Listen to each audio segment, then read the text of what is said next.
منگولوں کے لشکر نے ہلاکو خان کی قیادت میں خلافت عباسیہ کی دارالحکومت بغداد کی اینٹ سے اینٹ بجا دی تھی۔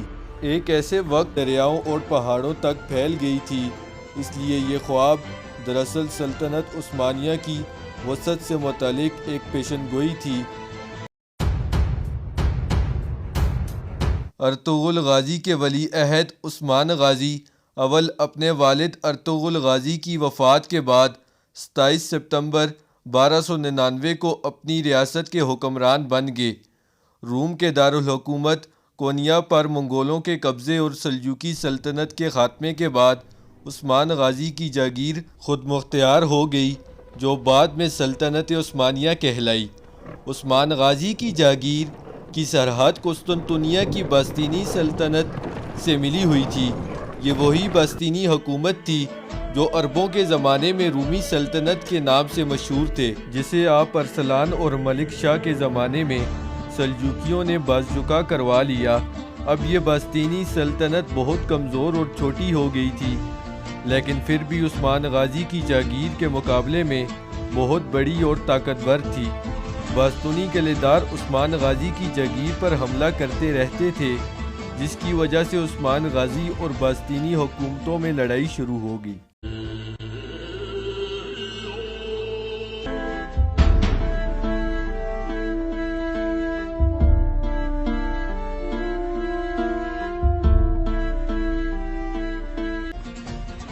عثمان غازی نے ان لڑائیوں میں بڑی بہادری اور قابلیت کا ثبوت دیا اور بہت سے علاقے فتح کر لیے، جس میں بروسا کا مشہور شہر بھی شامل تھا۔ عثمان غازی نے کراجہ حصار قلعے کا محاصرہ کیا اور جلد ہی اس باستینی قلعے کو فتح کر لیا۔ اسے فتح کرنے کے بعد عثمان غازی نے باستینیوں کو اچھی خاصی تنبیہ کر دی کہ ان کا مقابلہ آسان حریف سے نہیں ہے۔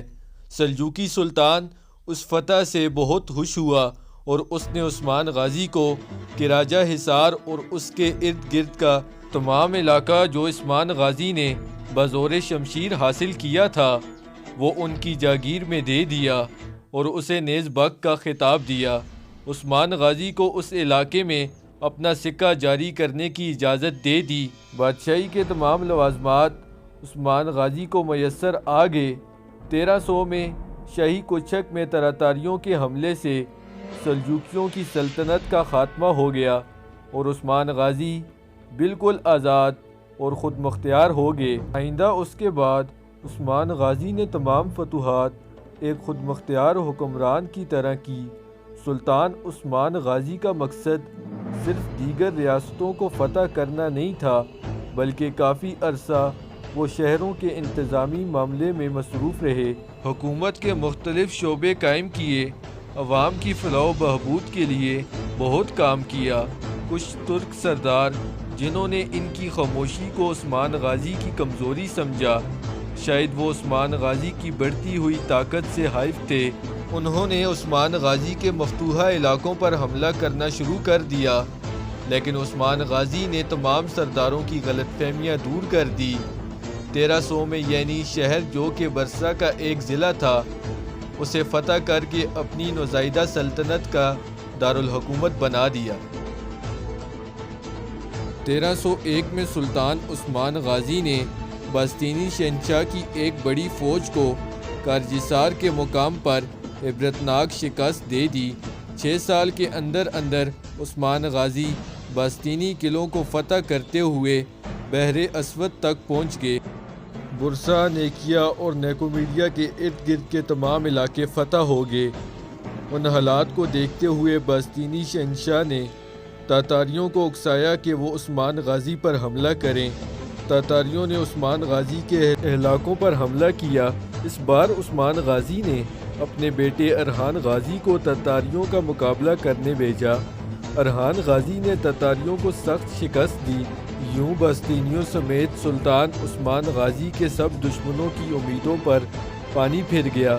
سلطان عثمان غازی میں وہ سب اوصاف پائے جاتے تھے جو ایک بانی کے لیے ضروری ہیں۔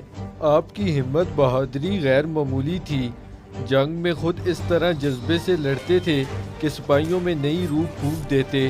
آپ کا عدل و انصاف بہت مشہور ہے، انصاف میں سبھی برابر تھے، آپ نے اپنی ذاتی دولت کبھی بھی جمع نہیں کی، اپنے حصے کا مال غنیمت بھی بانٹ دیتے تھے۔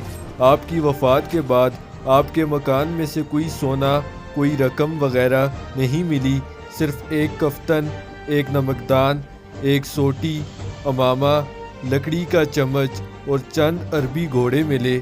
البتہ ان کی ایک تلوار جو کہ شیخ عبدالی نے دی تھی وہ بھی موجود ہے۔ سلطان عثمان غازی کی یہ تلوار ان کے بعد آنے والے ہر سلطان کو دی جاتی تھی اور اس تقریب میں دعا کی جاتی تھی کہ اللہ آپ میں بھی عثمان غازی جیسی خوبیاں پیدا کرے۔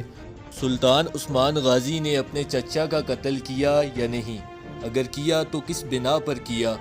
اور بھی بہت سی دلچسپ معلومات ہم آپ سے اگلے ایپیسوڈ میں شیئر کریں گے۔